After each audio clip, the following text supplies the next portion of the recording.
So good morning, welcome back from your break. My name is Jennifer Hewson and I'm an associate professor in the Faculty of Social Work here at the University of Calgary. And my research focuses on aging, in particular social participation and inclusion and age-friendly communities. And I am fortunate enough to be on the planning committee for this event that Anne and others have done such a great job of organizing. It's wonderful to see all of you here today, and many of you were also here last night and braved the elements, so thank you for that. We have an exciting hour and a bit ahead of us, and our panel presentation will focus on resilient people and communities, disciplinary perspectives on promoting resilience. And so you have an opportunity to hear now from 4 panelists, Foyer, Candace Konnert, Meghan McDonough, and Cari Gulbrandsen, and they're each going to share a different perspective about aging and resilience that I know you'll find very interesting. I'm not going to do their bios right now because I'll do a brief bio on each panelist when I call them to the podium. And one of the things in terms of housekeeping is we don't have time to have questions after each panelist, so if you wouldn't mind just jotting down your question, and then we'll save those until all 4 panelists have had a chance to present. Just that way we can stay on time and make sure that we have a chance to hear from all 4 of the panelists. Thank you. So we want to do a quick activity before we get started. Many of you had a chance to come last night and hear Janine speak, and I know those of you who've been here this morning had a chance to hear Andrew speak about resilience. And so you'll notice on your tables there are some index cards right in the center of your table, or you should have those. If you don't, wave your hand and we'll get some to you. So we wanted you to take a minute and reflect on what you heard last night and this morning, or if you only came to one of those, what you've heard so far, as well as your own understanding of resilience.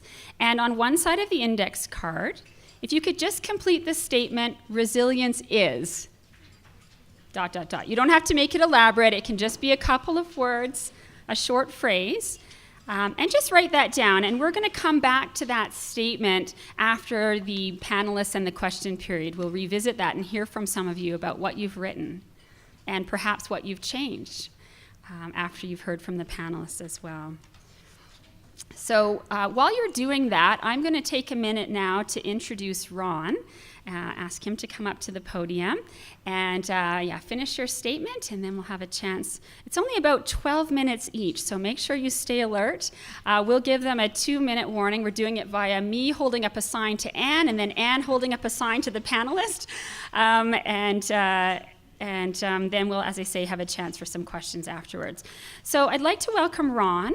Ron is a community member who'll share with you an older adult perspective about resilience and lived experience of aging in place beyond retirement. He's been retired for 12 years after working in IT with IBM and Gulf Canada. He also has been self-employed, and he's married. His wife is here today, and he has 4 children. So welcome, Ron.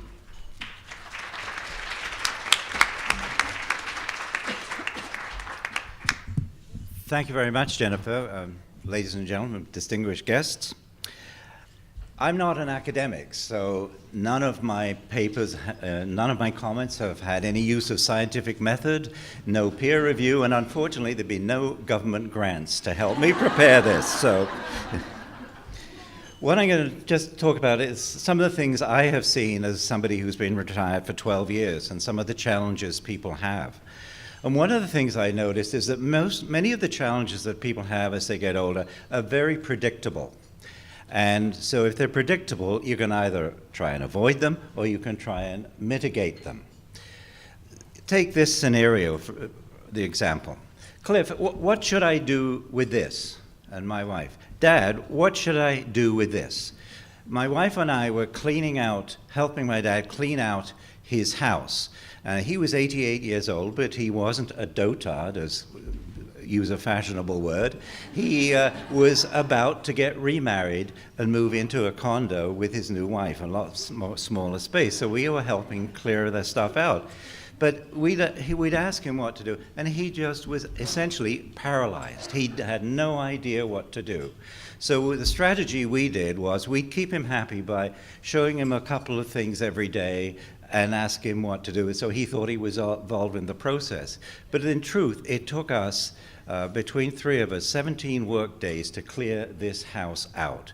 So most of what got his possessions, what happened with his possessions, was based on what we decided should be done with them, which may be not what he wanted to have done. And that was because he didn't start the process of decluttering and downsizing, which is inevitable, early enough. So he could have avoided that.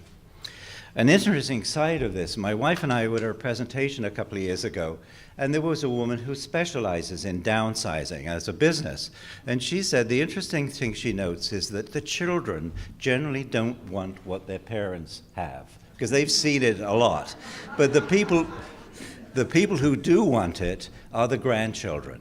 So not only were we the wrong people to downsizing, we didn't involve the grandchildren at all in what got taken away to Goodwill or wherever we got to.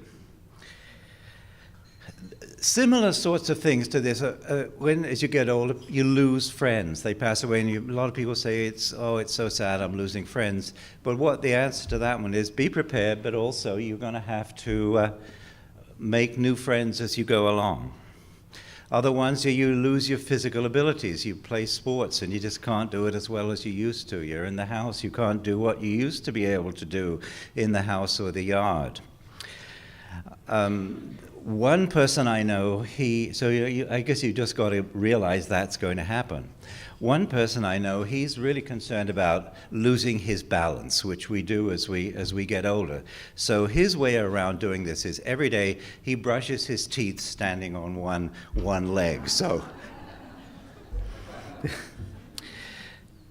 another thing that I've noticed is that the quality of people's life after retirement seems to be very dependent on what it was before.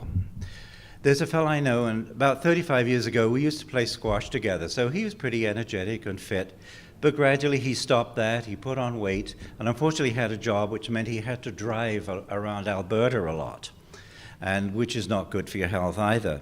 And his knees went and his shoulders went. Within 12 months of him retiring, the only way he could get around was with a walker. He used to like to go fishing, but he had to sell his boat because he couldn't get in and out of his boat. He liked to, they had a motorhome they had to sell because he couldn't get in and out of it. So not only did his life become very small, the wife of his wife became much smaller as he got older. Now, when you're retired, one thing you do gain is spare time. A couple of years ago, people who have interests, they can easily move from one stage to another. They play more golf, they do more stamp collecting, and more work in their garden, whatever they like to do. A couple of years ago, I worked at an election, 2 years ago this month, the last federal election. The fellow they had me work with, he had retired about 6 or 9 months, and he had no idea what to do. The only thing he seemed to do was take his dog for a walk. And so he was bored out of his mind. And in a city like Calgary, there's really no excuse for that. Pretty well every community association runs programs for seniors. The Kirby Center runs them, an organization called the Calgary Association of Lifelong Learners that I'm a member of. It has about 50 programs for people who are older. And if you go online, you go to Meetup, and there's groups galore in Calgary if you want to get involved. So there's no excuse really that there's nothing to do in this city, but you do have to get out and do it. My experience is that women are an awful lot better at getting out and joining than men are.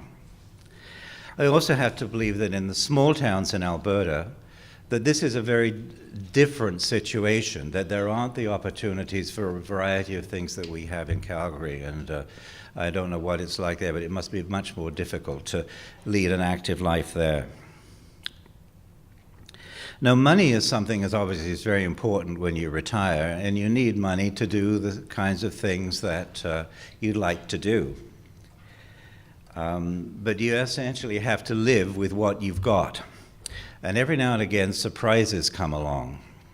One of the things that surprised my wife and I were medical expenses. When I retired, or before I retired, I didn't really look at what the Alberta government gives you for medical costs. And I thought, it's a nice province, they'll give you a lot of money. But or they'll give you a lot of pay a lot of expense. They don't. The drug plan, I think most people who are seniors would say is okay, but the thing that has killed us is dental expenses. You know, when you get to bridges and implants and so on. One year we spent over $10,000 on dental costs, and many years it's $4,000, $5,000, $6,000, and there's no government support for that. There's a couple of things you can do. One, you can go outside Calgary and the costs are a little lower, and there are people we know several people who've gone down to Mexico. The common place to go is Yuma, Arizona, and you walk across the border into Mexico. You get dentists who are trained in the United States, first-class facilities. You get good done work for maybe a third or quarter of the cost that it is around here. Another thing that is really difficult to plan for, and I don't know whether this is resilience, but it's really a tough thing to do, is as you get older, somewhere along the way, you just can't live in your own home alone any longer. You just can't do it. And if you have to go to a place where there is assisted living, where there's somebody looking after you and making meals, that can be to be a decent place, $3,000, $4,000, $5,000, $6,000 a month. And particularly if one person stays at home and the other person isn't, you can't sell the house to pay for the expenses. So I'm not quite sure how you plan for that sort of situation. So the two things that I'm just commenting on is that many of the difficulties and challenges that people face when they retire are very predictable. So they are going to come. You are going to downsize. You are going to get less physically able, and you are going to lose friends. And the other one is the quality of your life after retirement depends on what you do before. You've got to keep your health. You've got to save a real amount of money, and you should have some interest that you want to do when you're finished. I'd like to finish by talking about somebody who I hope that I can grow up to be like. Every year, there's about 10 of us. We work at the kids' breakfast at the Stampede that's run by BMO. And we cook pancakes, and we heat sausages, and we give out drinks, and we greet the children, and so on. And we have a greeter, and she comes about 7 o'clock when the rest of us start works till 10:30. We then go over to lunch, and they provide lunch, and they have music. And this woman is 99 years old, or was 99 years old when she did it this year, and she was dancing with the music after working since 7 o'clock in the morning. So she has a very, very active, she's 100 years old now. She has a very active life. She's out almost every day doing something, going to the theater, going with friends. And when you ask anybody what it is that keeps her going, they say not only has lots of friends, but if she loses them, she makes new ones. So she's the person that I'd like to grow up to be. Thank you very much.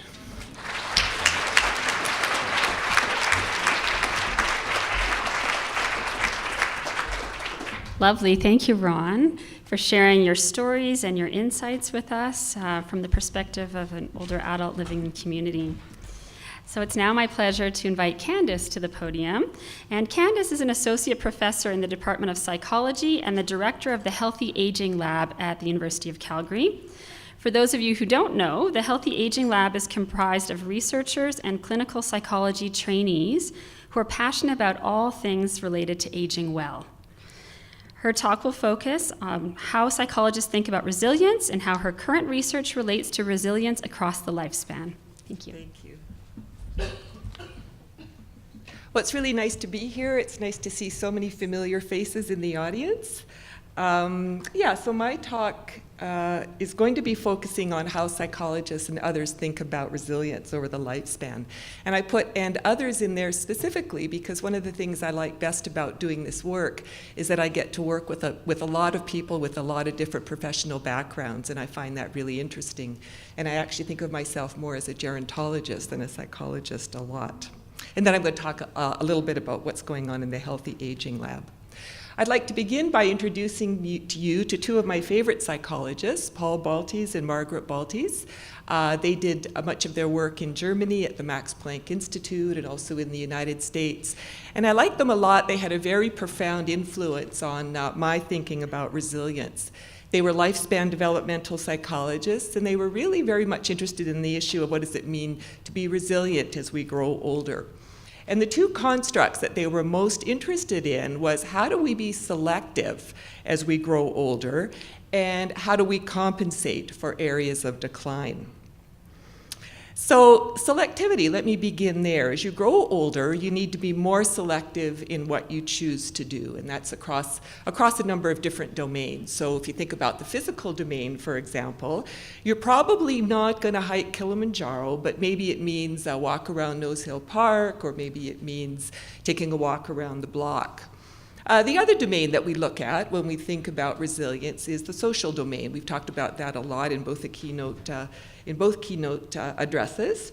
And we know by the work of Laura Carstensen at Stanford that as people grow older, they begin to value those social, emotional relationships, those close relationships. And she talks about the pruning that occurs over the lifespan, where you don't maybe not have as many acquaintances, or your social networks are not quite as broad, but you begin to prune those networks and really value those close emotional relationships. Bodies changed with age, do change with age, as Andrew mentioned this morning. And we may not look like Maya Musk, who you may recognize her. She was in the media. She's the most recent cover girl. She's 69 years of age. And then we probably won't be able to do what this woman is doing.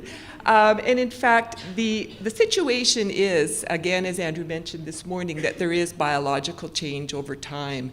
And if you look at any of the organ systems in the physical body, they all decline over time. That's the bad news scenario. I think the good news scenario is we do use compensatory strategies. And I think the issue of resilience is really looking at what are those compensatory strategies. So if you look at the psychological domain, you look at the social domain, you look at the spiritual domain, these things, can compensate for biological decline. And as a clinical psychologist, we see a lot of individuals who are depressed and anxious.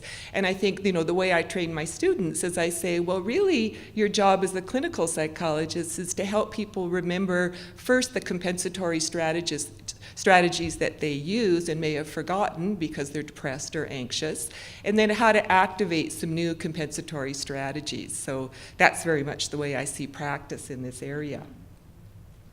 So take the example of mobility. It's an example that is very kind of easy to use. What are the adaptive strategies that you might use to promote resilience? Well, first, there's lots of psychological strategies that you could use. There's problem-focused strategies, so you could get a mobility device, evaluate your housing options, be proactive, as Ron mentioned. And then you can use cognitive strategies, so you can change your expectations, you can reappraise your situation. And I think some of the most interesting research that we're doing in the Healthy Aging Lab right now has to do with people's attitudes towards using mobility devices and some of the stigma that's around that. And I know I'm just on the verge of getting a hearing aid, and I tend to be quite resistant to the idea for whatever reason. But anyway, so yeah, and then the spiritual, so accepting, finding meaning and purpose. And what I find very interesting is that when you talk to older people, it's the issue of meaning, finding meaningful activities, meaningful engagement, having a purpose in life that seems to come up a lot when we talk about resilience. And of course, we also have maladaptive strategies, so being in denial and thinking, well, I don't need to worry about this, and that does not work well for lots of people.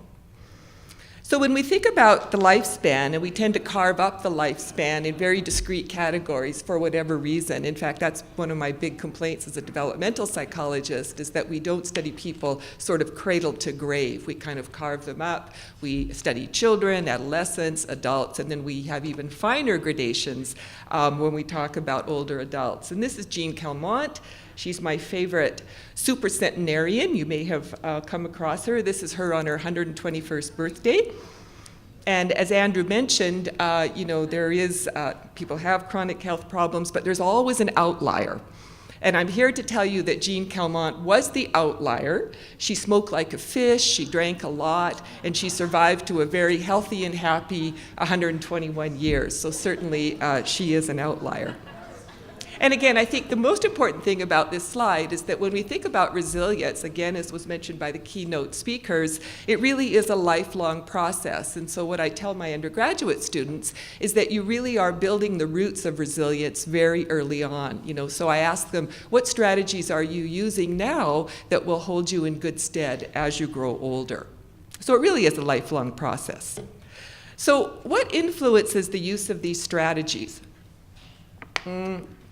Well, things like being flexible, being adaptable, and again, the thing to remember is that these strategies of selectivity and compensatory processes need to change over time.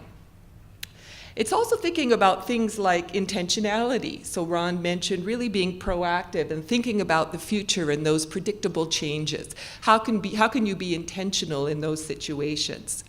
Also discerning choice and control. So what do you have choice over? What do you have control over? And just being very aware of those things.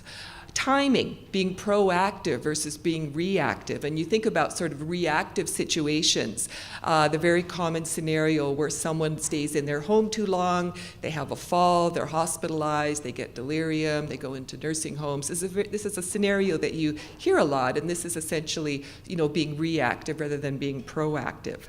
And also, as been mentioned many times, your environment, things like age-friendly communities, the ageist attitudes in the workplace, for example, and then the kinds of social policies that really govern, how you age, and really going back to this idea of person-environment fit, and what is the environmental press, and are you able to work within that environmental press? So just to say a few words about how this all relates to the work we're doing in the Healthy Aging Lab at the University of Calgary. Well, as was mentioned, who are we? We're a very small but passionate group of clinical psychology faculty, trainees, researchers that conduct research in the area of aging well. We teach undergraduate and graduate courses here at the University of Calgary. And I should also say we offer talks to community groups about lots of different aspects of successful aging. I see many people in the audience that we've given talks to, so please keep that in mind. We're always available. And these are some of the students that have graduated recently with PhDs out of the lab. So what do we know from the research literature? Well, we know a number of different things. First of all, people don't plan.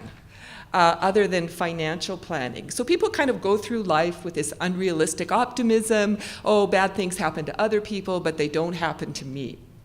We also know from the research on stress and coping that it's better to be proactive rather than reactive. So you can mobilize your resources, you can get information, you can evaluate your options in terms of how you will negotiate these different life transitions. We also know that some life events are unpredictable. So you don't know, for example, if you're going to have a stroke or some other life-changing event. But others are not. So for example, more of us in the room will be caregivers than not. Many of us will relocate over our lifespans. So the call is really for a more realistic optimism in terms of thinking about the future and our future aging. So these are the kinds of questions that we're interested in the Healthy Aging Lab. So who's planning for aging or not? Those people who are at risk for lack of planning, and what are they planning for? And we've collected data from about 300 people now, just asking this question. What stage of planning are they in? So do they have a level of awareness? Are they gathering information about planning for the future? Have they started making decisions around that? We're also interested in some of the psychological and social correlates of planning, so attitudes around planning, perceived control over planning, and some of the social norms, in particular norms around planning. And again, how do these relate to planning or not? We're very interested in how planning takes place within families, and there's a lot of anecdotal information out there where people have different opinions within families about planning. And I guess most importantly, how do you have these difficult discussions with family members who may not be engaging in planning, who may be sort of in denial about what the future might hold? We're also interested in how planning takes place in diverse families, so single people, those people without children, and also in culturally diverse families. So we have our participant pool of people with South Asian and Asian backgrounds. So we're doing some qualitative work in that area, just looking at what planning means in different cultural contexts. And then finally, what are the barriers that people experience to planning at a social level, at a personal level, those kinds of things. So again, why is this important and why would you care about this? Well, I think there are a couple of reasons. Planning for an aging population needs to occur at the individual level, obviously at the community, the social and policy level. And if we don't know what people are doing in terms of their own planning, it's very difficult to have those discussions. And I think and the end goal of this research is basically to develop workshops that can be given, in communities, helping people with resources for planning, essentially helping people sort of be more proactive and perhaps increase their resilience as they grow older. So if you're interested in your 50 years of age and older, we're in the Healthy Aging Lab. Don't hesitate to contact us. I'd just like to acknowledge all the people in the lab who've made this study possible. Calandra Spears, my project coordinator, who's here, and then all our community partners, the City of Calgary, Cari, and all the research participants who've been involved in the project. Thank you very much.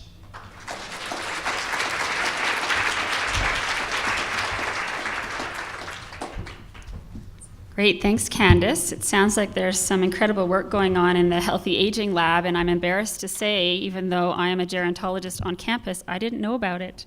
I know Candace very well, but I didn't know about the lab, so thank you for sharing that with those of us who are here on campus and also those of you who are in the community, so we can learn more about the work that's going on there. Wonderful. Okay, panelist number 3. Let me just, my notes up here. So I'd like to welcome Meghan McDonough up next. And Meghan is an assistant professor in the Faculty of Kinesiology in the area of exercise and health psychology. Her work focuses on the role of social relationships in physical activity contexts for older adults and people with chronic diseases. She looks at how social relationships and support contribute to motivation, coping, and well-being in healthy activity and physical activity environments. And Meghan will be speaking about resilience and social networks to support active aging. And I have the great fortune of being on a research project with Meghan, so she's doing some really great and interesting work. So I welcome Meghan to the podium.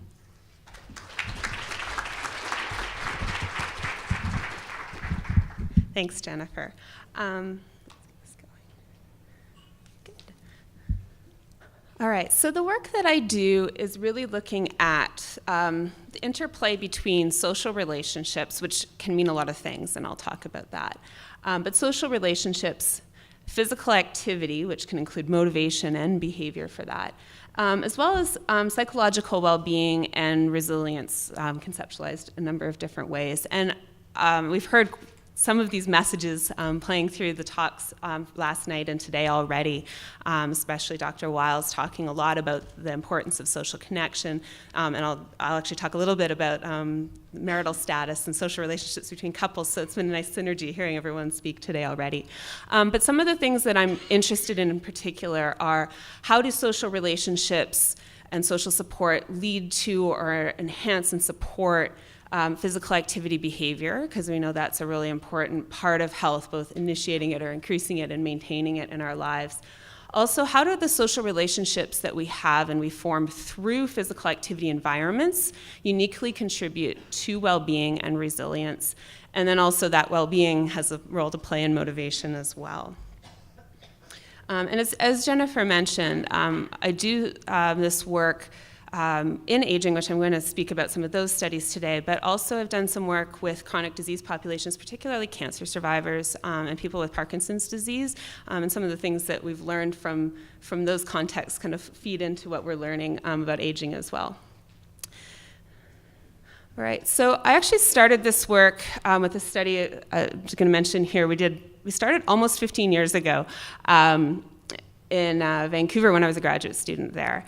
And given the keynote we heard last night and the importance of social connections, you're probably not going to believe me when I say this, but just in that recent history, there was a debate in the literature in exercise psychology about are social relationships really all that important for exercise behavior? So they're a predictor, but when we account for other individual factors like how competent people are, how able they are to participate, how much control do they feel over their decisions to participate, once we account for that stuff, that really it's kind of fluff and it doesn't matter a whole lot. And I didn't agree. And so I did my dissertation really looking at that question. And to do that, I didn't do it exclusively with older adults. We got a sample of about 550 adults across the age span from 19 to 83 or 85. And looking at, they were all participating in recreational sport and looking at predictors of their motivation for activity. And I was interested not only in whether people were doing activity or not, so meeting recommendations, but also in the quality of their motivation. So just to step back a little bit, to give you some background from my world, we're interested not just in, are you out there and moving, but also in why, because the why really makes a difference in terms of whether you will continue to do an activity over a long period of time and the kind of psychological outcomes you'll get from it. Do you enjoy it more? So just briefly to give you, the term we use is self-determined motivation. And if you're more self-determined, you're doing the activity for inherent reasons because you inherently want to do it. You enjoy the experience itself. You enjoy maybe the achievement of it and those kinds of things. You could also be active because you think you should, for example, like others expect you to or others tell you to, or because you want to achieve a very specific outcome. So maybe you're getting a reward or a punishment, or you want a certain score on a health test or something like that. And those reasons aren't bad. Okay, they could be very important to you to meet someone's expectations or get some particular score on a cholesterol test or something. But they tend not to sustain our activity as well as having the motivation for doing something because you enjoy it. Okay, those are things that are going to be more adaptive and lead to more resilience over time.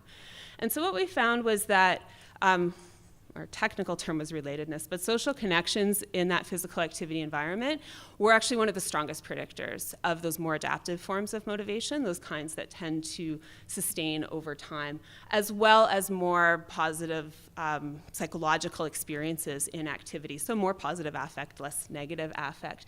And I will note that the little model I have up here is actually from the whole population we looked at. But we did look at, did age matter? And we actually found that relatedness or connectedness was this important actually across the adult lifespan. So it was important for everyone. So, there we go. Building on that, or another example, I should say, of studies from the work that we've done, is that I actually have only been at the University of Calgary for about a year now, and I spent 10 years as a professor at Purdue University in the United States. And there I got involved with a research group, and we were looking at physical activity from what we call behavior change models. So it's the very kind of standard ways, I think, of trying to encourage physical activity, which often involve finding a target group who might benefit from being more active, but who aren't as active as they should be right now. And finding that population and giving them more information and education and tools to become more active. And so we actually took a very standard approach to doing behavior change, and that was one of our conditions. And then we did a condition where we changed some things. So I'll tell you about the standard approach we did first. And that was that we got a group of older adult couples. And this is what links to the comments about marital status before, is that one of our ideas was that social support should be linked to physical activity, like I mentioned before. But we often don't leverage or take advantage of the social support that people have available in their environments. So we know, for example, that if you are married or partnered, tends to be associated with higher levels of activity and other kinds of positive outcomes. But we don't often look at, could we do something within those relationships in our interventions to boost that effect? Okay, basically it's, if you have it, that's great, but can we, sort of use that and make it better? So we got partnered couples who were cohabiting, to sign up for our intervention. And half of them got sort of our standard behavior change intervention. So they came in, they got essentially a class on physical activity information, tips on how to improve their physical activity behavior, and a goal-setting intervention around walking, as well as a physical activity monitor, a pedometer, so they could monitor what they were doing. And so it's a very standard approach, and we know goal setting works really well. We teach you some ways to set goals that are more effective. And that group got that information and then went out and did the walking intervention for 8 weeks and came back, and we saw that they increased their physical activity behavior. The other group, the group we were particularly interested in, is that we wanted to try and do something with those couples to see if we could boost their activity even more. And so what we had them do is we had them set goals, but they had to set collective goals or collaborative goals, where together they had to walk a certain number of steps, as opposed to just both going through this individual intervention together. And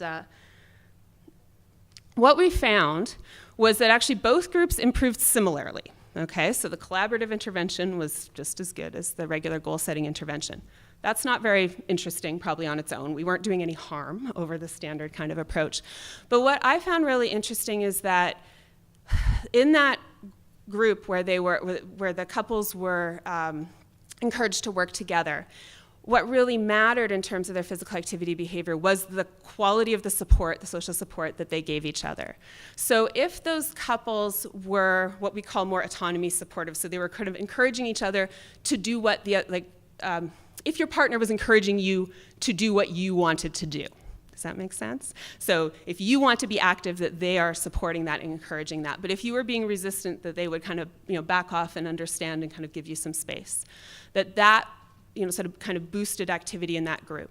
But in that group where they're trying to work together, if you were pressuring, first of all, like telling the other person you should go out and do your walk today, or even just trying to persuade them. So these are very well-intentioned kind of forms of support. You just, honey, it might be a good idea, or, it's getting dark, maybe we should go now. This kind of soft pressure maybe, that those kinds of support actually led to declines in physical activity behavior. So one of the things that we're really interested in my research group is how can we, because people are well-intentioned, they're trying to help each other, but how can we help people help each other better? Okay, what are the messages that people need to hear and understand and know that are going to help them help each other better? Okay, so that's something we're interested in doing.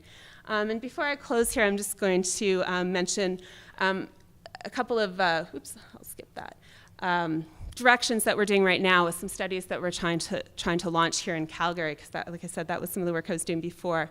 What I'm really interested in is actually taking an approach of looking at not just these behavior change interventions where we're looking at levels of physical activity, but thinking about physical activity from a broader viewpoint that incorporates these ideas of resilience. So looking at physical activity, not just are you getting your 150 minutes of activity each week, but this idea of physical literacy, and working with some partners at the city, they've really turned me on to this approach. And the idea of physical literacy is that we're trying to develop not just activity levels, but competence, knowledge, understanding, motivation, to engage in that physical activity. So really looking at it in a more holistic way.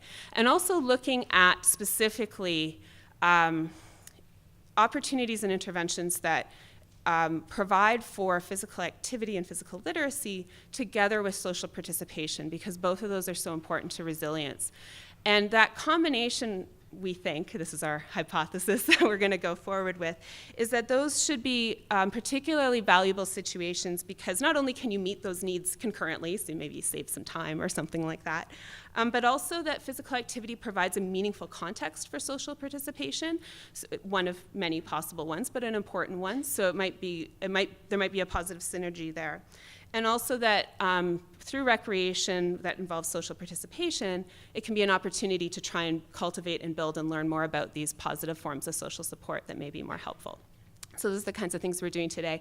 Currently, with Jennifer and actually a student, Michelle Patterson of mine, who's got a poster over in this direction later, we're starting a systematic review looking at some of the literature out there that's looking at some of these elements and going forward from there. So thank you very much.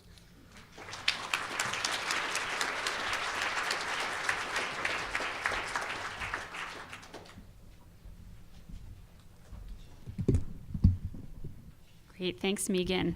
And aren't we all fortunate that you challenged those findings back in your days as a student? Otherwise, you wouldn't be doing this incredible work that you're doing, looking at kind of the social component, social element of physical activity.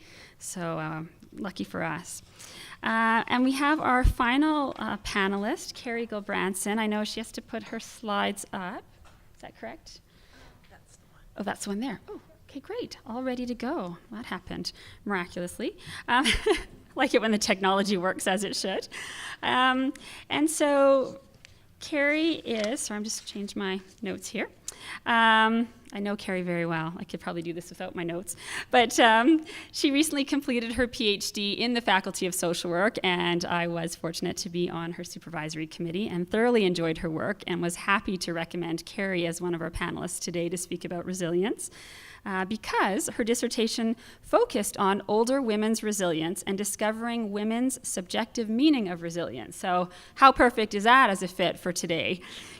Cari, even though she has finished her PhD, is a sessional instructor. We didn't let her get away, and a researcher in our faculty, and has also worked with older adult serving organizations in Calgary. So I'd like to call Cari up to the podium. Thank you.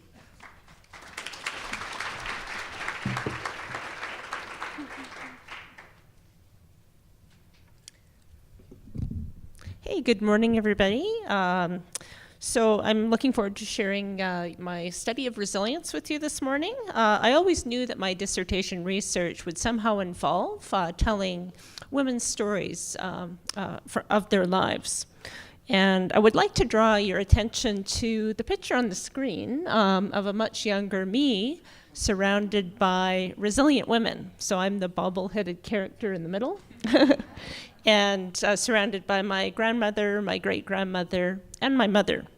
And I was really pleased to be able to bring my mother as my guest for last evening's talk. So, and as well, I was very fortunate to have a close relationship with my grandmother growing up. So, although she encountered various forms of adversity throughout her own life, and in the last 10 years of her life was a caregiver for my grandfather, who passed away from advancing Alzheimer's. But even though she was dealing with that and her own chronic health conditions, she always had time to share stories, and often a good joke with me.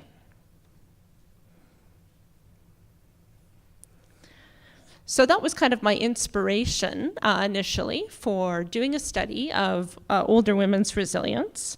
I conducted a qualitative study with 25 women, aged 55 to 73, and I'm really delighted that a couple of the participants are actually here today. So that's to let you know that the ideas that I'll share today are come from the ideas that they shared with me. So they're really the experts in their resilience and experts in older women's resilience.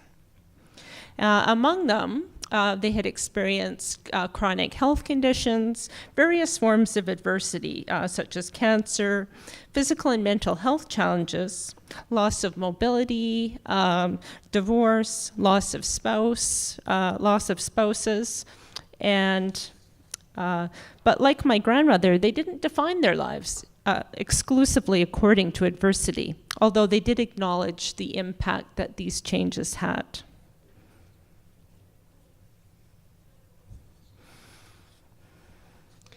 So the core theme that I derived from the findings was that women in the study defined their resilience according to their learning from experiences with change. And how they associated this learning with their resilience is what I'll tell you a bit more about.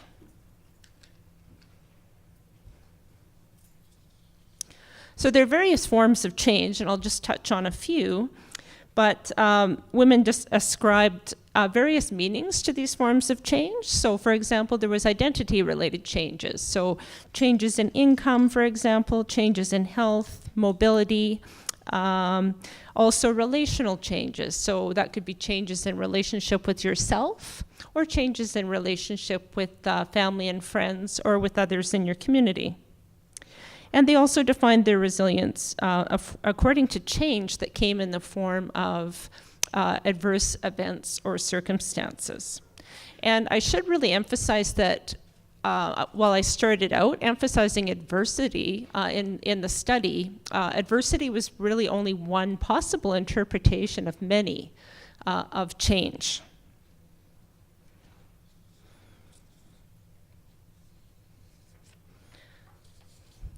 And once again, the learning from change involved interpreting meaning in various ways from the experiences. So to give you an example of what change looked like, so of course, the most obvious change as you grow older is the change in your age itself.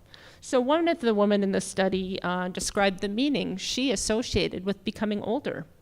All you ever hear is how you don't want to get old. You don't want to look old. You don't want to act old. There seems to be a fear about aging and getting old. So if you say you're getting old, people say, no, you're not old. But I feel like saying, as a matter of fact, I am, and I like it. So there. The women in the study also talked about scaffolding. So what supported their resilience throughout their lives? Another important thing was resilience wasn't just something, I started out wanting to look at resilience in older age. I very quickly realized from what women were telling me that resilience was something that unfolded throughout the lifespan. So there were factors such as personal agency, factors such as opportunities to contribute to community, to families, to friendships, spiritual relationships, and friendships and relationships.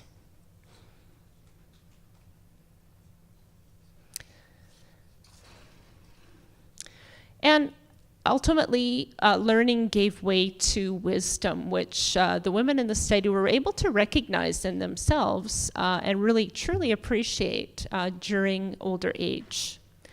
So themes that came out here were having a sense of purpose, experiencing a sense of peace with the way, with one's life and the events that had happened, a sense of the time that one had left and how you wanted to spend it, and as well a sense of hope. So here's how one participant talked about hope, and this participant talked about hope as something that there was an effort involved in kind of hanging on to, and that could come and go, but always looking for that hope and being able to pull it out was something that she associated with her resilience. So, acknowledging that adversity could throw that hope a bit and really test it. But there was that always looking for that hope and bringing that back. So just to recap and to emphasize some of the more significant findings, the participants, the women in the study, associated their resilience with learning that transformed into wisdom as they aged. And participants defined and understood their resilience according to their experiences with change. And once again, adversity was only one possible way to interpret change. And participants reinforced the significance and value of subjective meanings of adversity. So, one thing that I've really appreciated about the conversation about resilience here today and yesterday is there has been a lot of recognition of how resilience is subjectively defined. And, also great that each of us is thinking about that today too. How do we define resilience, and what does that mean to us in the context of our lives? The study that I did really could have been a study of women who identified as resilient. Ultimately, people that participated in the study, the women that came forward, most of them did identify as resilient. So I think it would be really interesting to conduct a study on perhaps women that don't identify as resilient, and what does resilience mean to them, to people who think that that's something they don't have or want to develop. And as well, with the resilience research with diverse populations of older women and men, looking at resilience in other populations.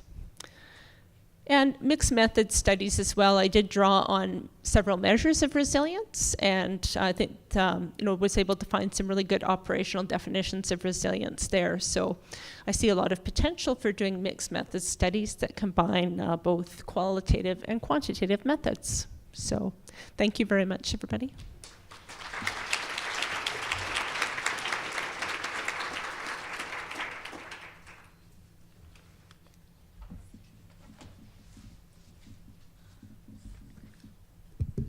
I'm the shortest of the group, I think. I keep having to move the mic down.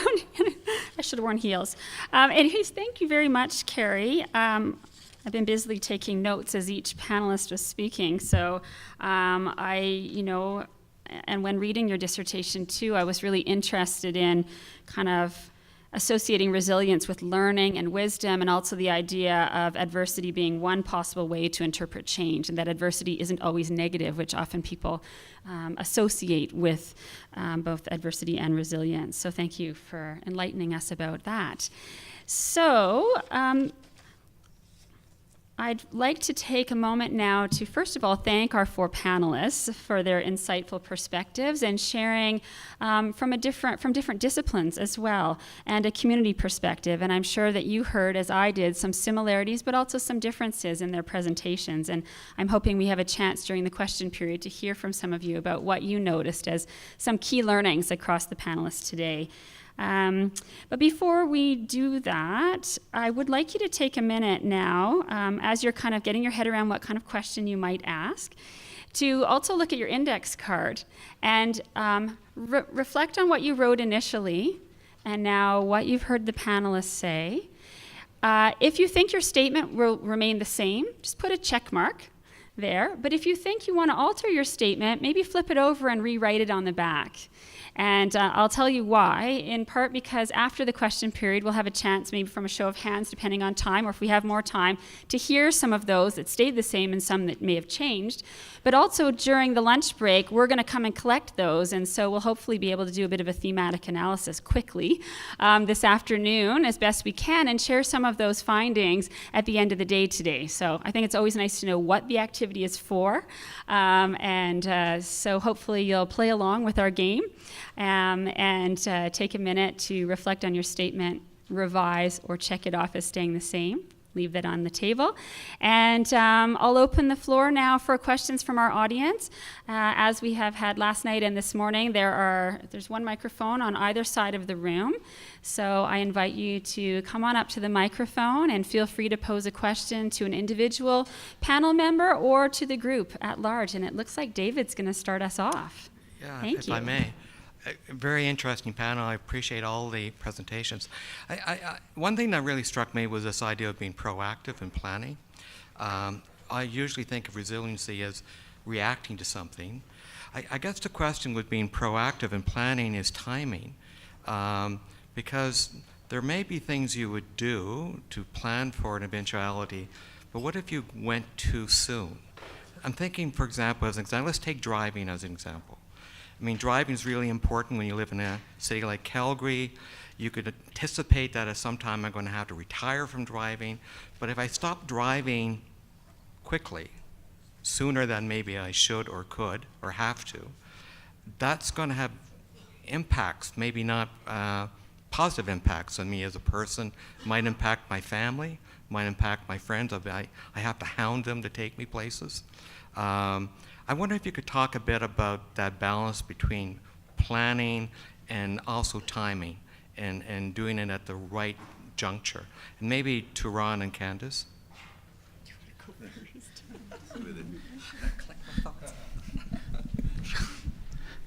Is this on? The only thing I think, David, it's obviously a possibility to everybody that you're going to stop driving. So I guess the answer is, what am I going to do if I can't drive anymore? And all you can do is think about it, and hopefully when it happens, you've got a plan in place to do it. Whether it's to move or move nearer a transit location, or ask somebody if they can share the driving or drive you. I can't think of, be prepared. That's all I can suggest. Yeah, I mean, I think it really depends on the life event that we're thinking about. But I get this question all the time: when do I start planning? And I think, in some sense, planning is a lifelong process. So I mentioned earlier the way, we have social relationships, we have social connections. We begin those very early on in life. We learn how to cope. Those coping strategies serve us well in adversity. But I guess, I would agree with Ron that the issue of driving, I mean, I think you can think about proactively, well, what am I going to do when that day arrives? And so mobilize your resources. Okay, I know I have this form of transportation that I can rely on. It may have an impact on where I choose to live. Again, who can I marshal in terms of my resources? So those are the kinds of things that I'm thinking about when I think about driving. So it's a matter of just thinking ahead and thinking, well, how is this all going to work? That's a hard question, David. But it's one I get a lot. How soon should I start thinking about these things? That probably didn't answer your question. Oh, that's good because I have no answer. Meghan or Cari, did you want to add to the response to David's question, or should we open it up for another question? Megan? Maybe I'll just say, there are some things, my area is not directly the planning area, but there are things, of course, that you do on a lifelong basis that can, help, and they might, for example, if you are, I'll use physical activity, of course, but if you're staying more physically active, that might, improve your health and help you with being able to drive, but also has other effects, right? And maybe some of the things like Ron said about, thinking about where you live, it might not just affect your driving, but also maybe your ability to connect with the community too. And so those aren't bad things even before you even while you still could drive, for example, but you don't have to make that decision to give up the keys at the point that you're actually planning, perhaps.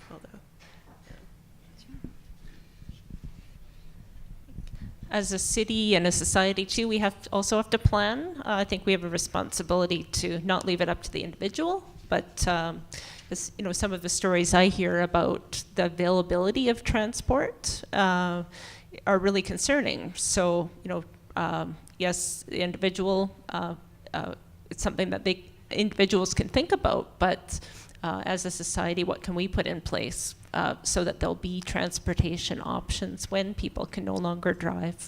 Think of the number of older adults I meet who simply can't go out, especially in the winter. Because although they may have some modes of transportation, getting somewhere can take several hours, or even getting on the bus and getting off into a big snowdrift is not an option either. So yes, that's I think something to think about anyways. All right. Thank you all for sharing the micro and the macro perspectives about planning and preparing. Another question, this side first. Allegra, go ahead. Hi, you guys. Thank you so much for sharing your perspectives on resilience for all of you guys. I guess my question is going to kind of piggyback on Cari's last comment about talking about people that don't recognize that they are resilient. Because I think a lot of what we've talked about today and last night was the people that do recognize their own resilience. And I guess my question is around, through all of your fields, what would you recommend to service providers in helping people that don't recognize their resilience in what they are able to do and how they can maybe see themselves as resilient people?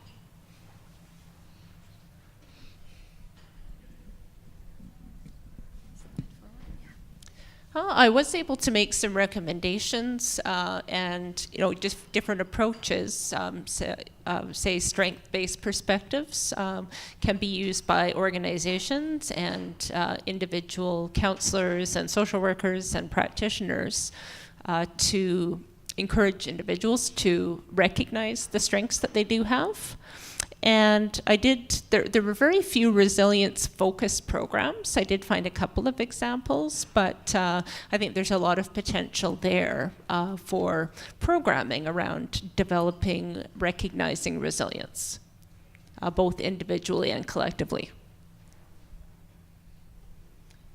Yeah, I would say that one of the types of therapy that I really like is life review therapy, and it does have an evidence base. And I think one of the advantages of life review therapy is that you get to walk people through the lifespan and really talk about pivotal events and sort of how they coped with that and what kind of resilient strategies they used. And I think of all the evidence-based therapies that we use, that's probably the one that really draws on people's resilience from the past and really talks about how we're going to translate that into coping for the future. So that's one strategy that I've used. I'll take a little different tack on this. I was actually at a meeting just last week with a number of people talking about how we communicate things like physical activity messages and how it can affect whether people see that they have strengths or not. And so using that example, one of the things, and probably many of you have heard this, you hear, oh, I'm supposed to do moderate, vigorous activity for 150 minutes a week, and that sounds like a lot, right? And we were talking about how then people feel like I can't do that, whereas if you were even doing a small amount, 10 minutes of walking, that has positive effects, but most people don't really get that message. And I'll just give you a quick example, because that happened about a month ago that I really like. This was for very young adults at orientation for the university, and I was talking to them just about physical activity and exercise psychology, and we did a little exercise where I asked them all to go out for a walk for 5 minutes, so only 5 minutes. And when they had to think beforehand, how do I feel? And then go for their 5-minute walk and come back and think about how they feel. And then they had to vote. So if they felt better, they put a blue slip in one box. If they felt worse, they put a pink slip in another box. And I wish I brought the slips because they're very visual, but there were about, there was a small handful of pink slips. Okay, some people were not having a good day. But there was this big mound of blue slips, and this was with young adults taking a 5-minute walk. And that's not a message that we have out there, and I think sometimes the messages that we give about what people can do can make you feel like that's too hard, and so I can't do it. And so I think that's something we can do, many of us can do to sort of promote that capability, because there are some simple things. There are some things that are much more challenging, but there are some simple things that maybe we're not even making people aware of or encouraging in the right way. Excellent. Thank you. Okay, question on this side? Hi, thank you. Good morning. A couple of quick comments and then a question. So around resilience, my mom would be one person that would not probably consider herself as being resilient. But growing up in a farm in Saskatchewan, the things that happened in the 60s and 70s, it was just life. And you just coped with it and you just made do. So around, the different cultures, absolutely. I mean, and you just deal with things as they come. So there's no resilience, it's just life. You just deal with it, and consistent with all the women in my family, my grandmas and everybody.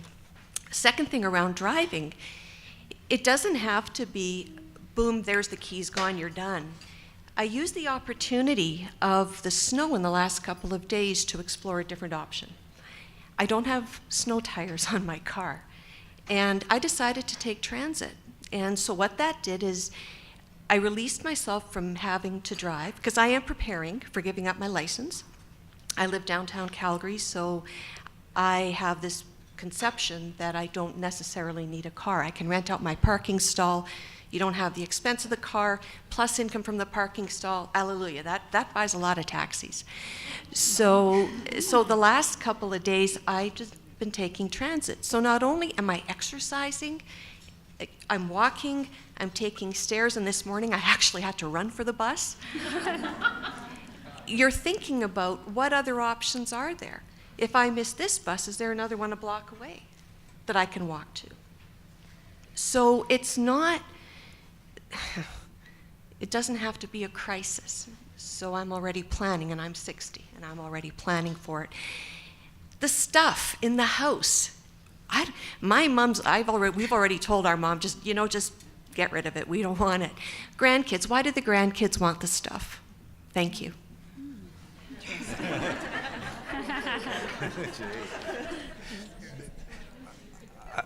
I don't know the answer to that question. All I'm saying is this lady who does it as a business says the grandchildren are much more interested in keeping stuff from their grandparents. I suspect that we've seen from our own parents, we've seen that stuff enough. We don't want to see it anymore, except maybe a few items. Psychologically, I have no idea. Maybe somebody else has any thoughts on it.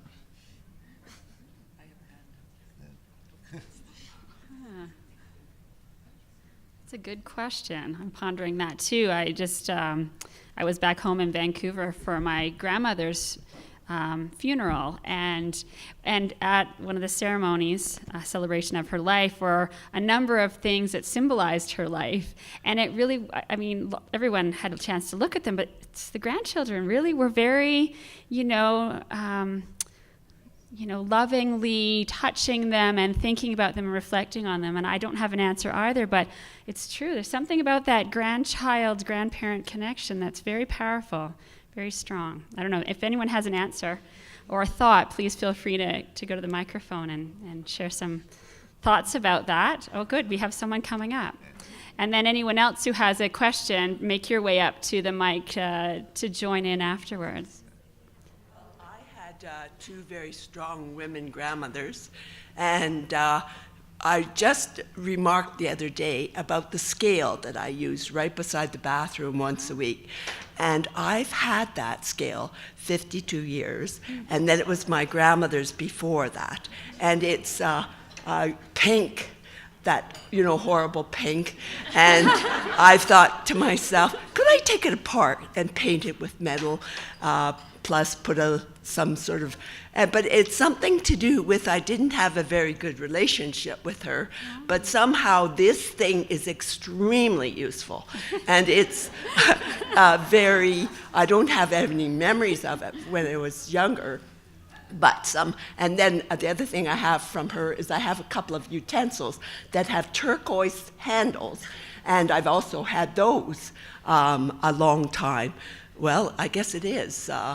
Since the 60s, and they endure and endure. So then from the other grandmother, I have her special lamp, and it's a floor lamp with a very interesting shade, but it's the memory. Every year, my grandmother there were two bulbs, and she would unplug, and there were two chains. She would unplug, unscrew the one light, and plug in the Christmas tree.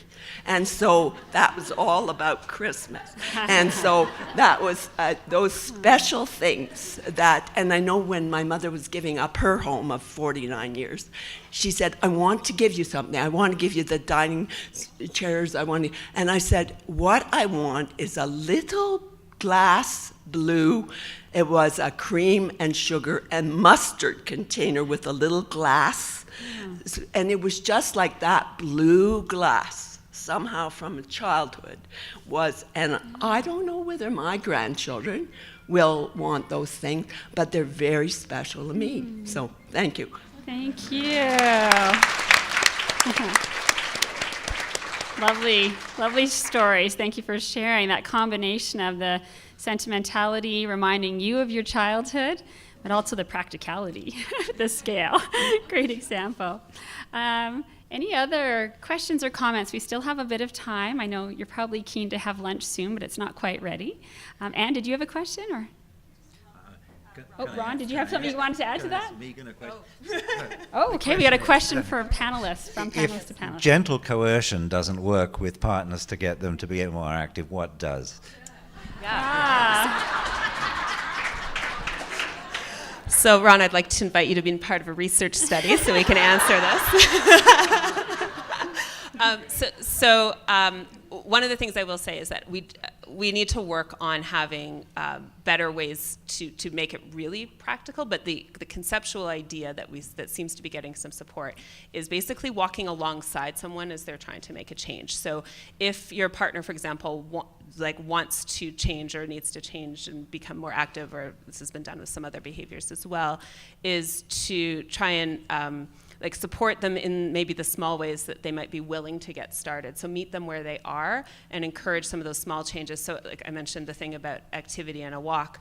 There's advantages of doing 150 minutes of moderate to vigorous physical activity in a week, but they might not be starting there, but are they willing to or interested in maybe just, going for that 5-minute walk? And if you encourage that, then maybe eventually along the way when they're ready, that turns into the 10-minute walk, the 15-minute walk, et cetera. So they're really going with that person's pace and avoiding some of the pressuring things that can make them feel like they're failing even when they're making those first baby steps. But I do think we need to work on that though too, and that's what we're trying to do. Good suggestion. Great. Anne first, and then the other side. No, you go ahead. I might defer. I wanted to actually talk a little bit about our conceptions of resilience. So maybe if there's another question. Okay, you'll hold off? Yeah. Okay, sure. Go ahead. Hi, thank you so much. So this is actually from Meghan. So I was wondering, we were talking about marital status and partnership, and when eventually that day, unfortunately, comes that changes, how can we foster those relationships to still keep encouraging that either like a family member or a friend to kind of keep reaching those goals and be as successful as if you had like partners working together? Yeah, I think, again, this is something that we're working on hopefully soon. I've got a grant in to try and do a study looking at older adults living alone with exactly this question. But that's one of the reasons that we think that combination of physical activity and social participation might be really useful, because we've heard from a number of people that this is, that it's quite possible and likely for many people that you will lose friends and a partner and things like that in your life. So I don't know that you would replace that in its full form, but what we're looking at is in terms of sort of supporting those needs for participating socially with others, at least with friends and acquaintances, and supporting that physical activity behavior, and like getting out in the community kind of support.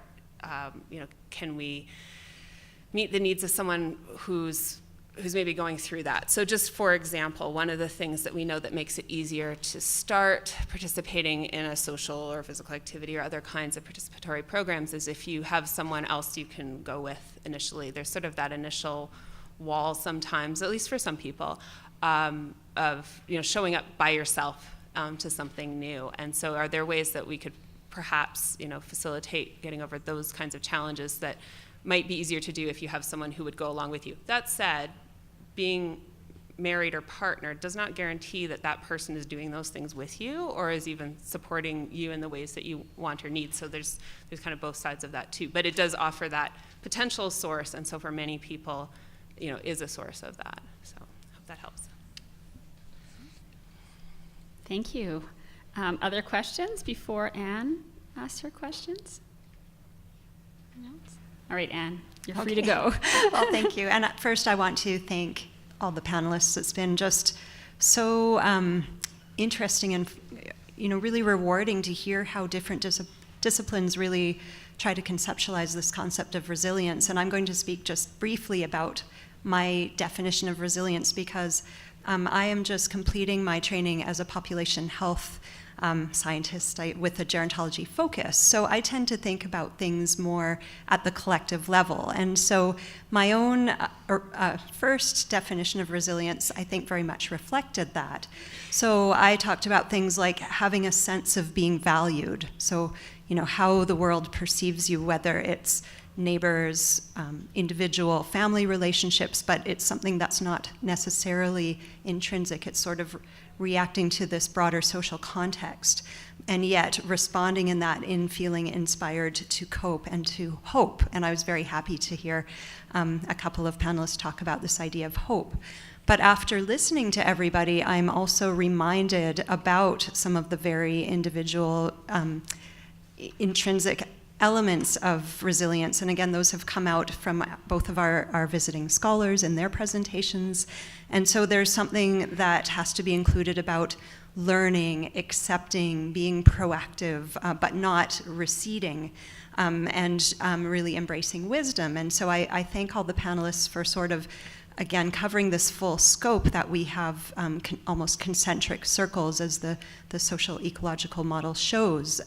But I, in my own research, have had the privilege to really follow closely the case of one older adult who's very socially isolated in certain ways, in that there's no family members, no surviving family, and yet this is a very social person who has a very interesting collection of people who he has encountered quite accidentally, who've become his primary supporters. And I've been able to observe what he's gone through during 2 very pivotal years of his aging trajectory. And what I find very interesting is to watch this kind of interaction between the collective attitudes towards older people in society, having, you know, a sense that you no longer have a role or a purpose or value, versus, you know, those individual intrinsic qualities. And so it seems that when there is support being offered, whether it's through service providers, you know, community services, or individuals, there seems to be more of an individual sense of resilience and coping. And as those kind of wane and wax, I see this individual level of resilience kind of come and go as well. So I just wondered if any of you would like to comment a little bit about that kind of interaction between, you know, the broader views, especially around ageism, which we know, I mean, even kind of the shock that Ron's father is not moving into a long-term care facility, but, you know, onto a new relationship in his late 80s. You know, I mean, perhaps shock is too much of a word, but that's an unexpected trajectory. So just curious to hear if there are any reflections on the panel about this kind of duality in terms of collective, community, individual.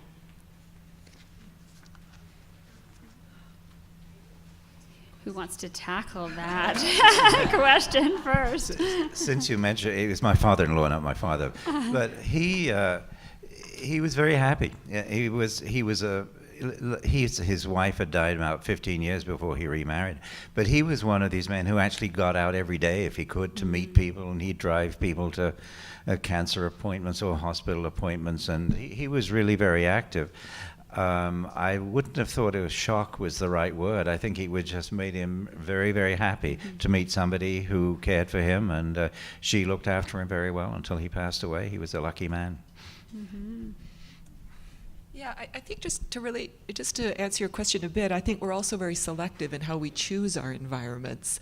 And so again, I think, you know, orienting yourself to an environment that is more supportive to some extent, you know, to the extent to which you can, I think is very helpful. And I also think the other thing that overlays all of this is that, you know, one size doesn't fit all. So we talk about resilience, and the paths to resilience are very diverse in how we get there.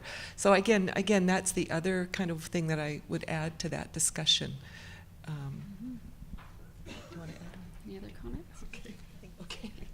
Great, thanks, Anne. Any other questions? All right, so before we get to the activity, because I've modified it now, it's even more exciting than it was before. I've been inspired by the panelists. First, join me in a round of applause for our panelists. Thank you very much. Thank you. Yeah, it was truly very thought-provoking presentations that you each provided, so thank you for that. Okay.